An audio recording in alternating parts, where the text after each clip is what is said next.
Demolition Man is one of those rare movies that seems to have aged like fine wine, going from being viewed as little more than a typical Sly Stallone action vehicle, with some comedic elements poking fun at 90s PC culture, to being viewed as almost Nostradamus-like in its satirical vision of the future. Is this re-evaluation justified, or is it merely just a dumb 90s action flick? Let's take a closer look at why this movie's melding of bombastic action, satire and sci-fi are well worth your time 30 years later. Let's start off with that critical and commercial reception on release. The film received a B cinema score, which might not seem too bad until you realise cinema scores are much like Asian parents and math scores. Anything less than an A is terrible, going on to be a moderate box office hit, grossing $160 million off a budget of $60. Critical reception, however, was decidedly mixed to negative on release, with almost all reviewers mentioning the over-the-top action and satire being pretty much split down the middle as to whether they liked either, with Hal Hansen from the Washington Post summing up the critical consensus at the time, saying, "Demolition Man is a futuristic cop picture with slightly more imagination and wit than the typical example of the slash and burn genre." In other words, this is a dumb action movie with a few jokes thrown in, and I'll be honest, I have always enjoyed dumb 90s action movies with a few jokes thrown in, so I'm coming from a place of having always enjoyed this one. Having just rewatched it for the first time in many years, a few things stood out to me. A fair few of the satirical jokes made about the future were more spookily accurate predictions, and the fact they just don't make action movies like this anymore. You know, fun and entertaining. And as to why that is, let's first start with a brief overview of the plot. The film opens with a pre-credit action sequence so bombastic that it would be most films' closing one. The year is 1996 and LA has descended into lawlessness and criminality, where Simon Phoenix, a criminal mastermind, has taken over parts of the city, kidnapping a bus full of people. Only one man can stop them: John Spartan, an LA cop who gives so few fucks about the rules. He's simply known as the Demolition Man. Entering the building alone, he kills a few henchmen before confronting Phoenix, who reveals he set the building to blow. Spartan leaps through literal walls of flames whilst doing a few one-liner quips, knocks him out and carries him from the building on his shoulders as it explodes into rubble. As for those people who were kidnapped, well, Spartan didn't save them, and he is blamed for their deaths, and along with Phoenix is sent to cryo-prison for 70 years. Cut to the credit. Post-credit, Phoenix is inexplicably given a chance at parole in the year 2032, escapes, and goes on a death-murder-kill rampage, one that the police of this era are incapable of dealing with because society is now a politically correct utopia, meaning there's only one thing that can stop him. Damn right, it's John Spartan, who is brought out of cryo and re-enlisted into the police force to stop the murderous rampage. The plot is very simple. It's a man out of time and place yarn, or two men out of time and place one in this case. But the basic premise of the plot isn't why this film is so entertaining. No, that comes from the action and excellent world it builds through various means. Firstly, let's tackle those action scenes. The opening pre-credit scene is basically everything the action in this film is all about. It's good old school run and gun bombast where everyone has a quippy one-liner or two, and then everything explodes after a million rounds of ammo have been fired off, and several people have been thoroughly punched in the face. Even by 1993, when this film was released, this approach to action had become a little old hat, and I get the feeling watching this again today that it's so over the top that it is actually a conscious satirizing of the kinds of films that made Sly a huge star in the 80s. I say that because there's a scene where Sandra Bullock's character literally talks to Stallone as if he's just an action hero archetype right after he's done some over-the-top action hero violence. It's so obvious she may as well have winked at the camera. She even goes as far as to mention the quips and punches to the face. The action is not subtle, it's very in your face, and frankly, silly in how over the top it is at times, it is at least always engaging.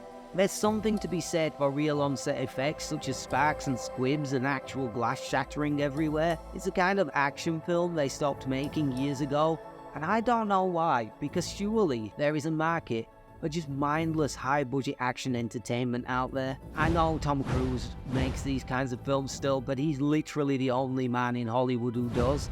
One of my many guilty pleasures in life is big, dumb action films, and this is very much that, except when it comes to the next reason why this film is pretty goddamn entertaining.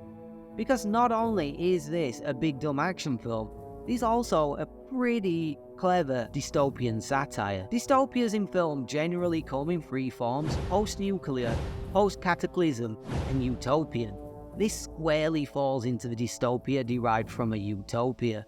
One where crime, hunger, rudeness and sickness, hell, even the mere thought of being offended have been eradicated. It's the political correctness gone mad utopian future the Daily Mail has been screeching is around the corner for decades.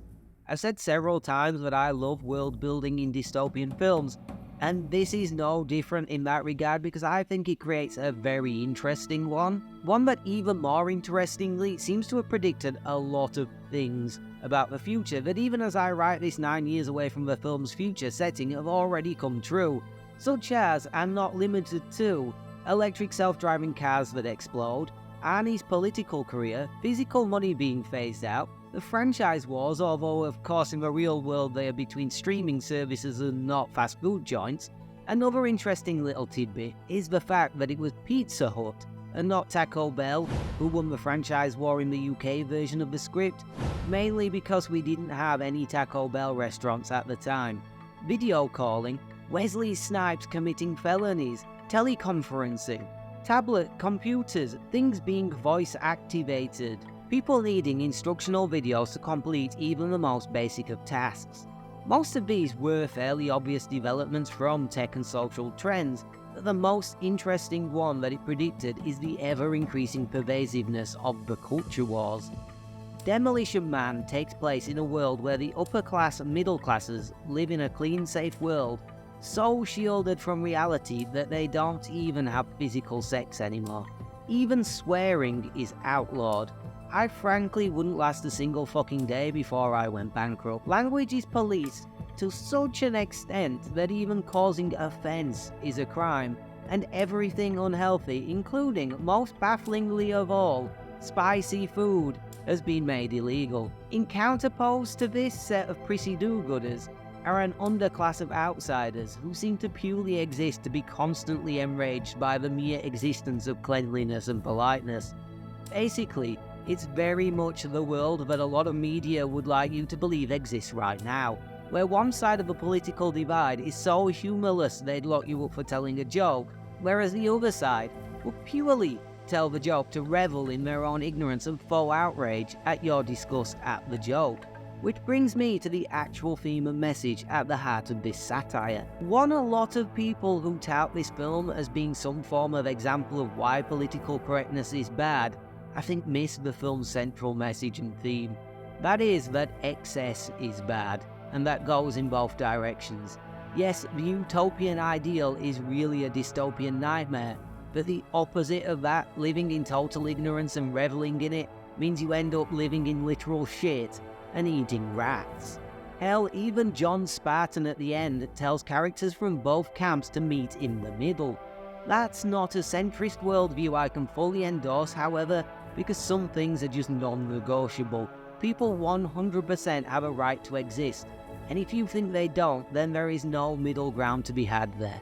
When I first watched this film on release, pretty much all of the politically correct satire just seemed like a joke.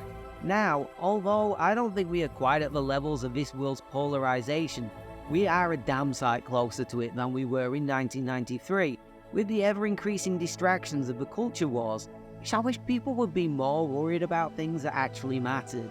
Like the cast of this film. This came out at a time when Stallone had been on a run of flops, and he leads a pretty all-star cast in this one, deadpanning his way through a bunch of comedy fairly admirably, with his performance helping somewhat rejuvenate his flagging career.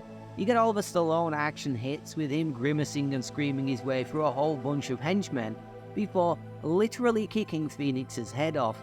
Wesley Snipes plays the primary antagonist, Phoenix, and he's quite clearly having a load of fun hamming it up and chewing all the scenery, wearing a ridiculous dyed blonde haircut, which he purportedly hated, but also possibly inspired Dennis Rodman to start with his ever-changing funky dye jobs. Sandra Bullock is a little bit underutilized as a naive, almost Saturday morning kids presenter level of cheerful cop from 2032. She's a very talented comedic actress, and she doesn't really get much to do beyond act very cheerful and say a few one-liners that are mainly the same joke, but she misquotes sayings humorously. The rest of the cast are a mix of recognizable character actors who all do their job well enough, and Dennis Leary, who I just find so annoying in anything he appears in, and here is no different. Thankfully, when he had his big speech for this rewatch, my wife started talking to me, so I missed it. Overall, Demolition Man is a very entertaining, if overblown and fairly dumb Stallone action vehicle. There's some really interesting satirical world building bolted onto it, and one that kind of took what were already trends in the early 90s and extrapolated those out to 11 to create a utopian politically correct dystopia, throwing a bunch of ideas at the wall, and much like Nostradamus, if you squint just enough, a lot of them do seem to have come true, and a whole bunch more didn't. It's one of those movies I wish they made more of these days, because as overblown and silly as the action is, at least it's real and not obviously CGI. A definite take your brain out and let it rest for the 115-minute runtime flick, but I of course recommend you give a watch, if that sounds like your kind of thing. Thanks if you made it this far, and if you enjoyed it, hell, you watched all of it, so you must have. So please leave a like, comment if you want, and maybe even subscribe.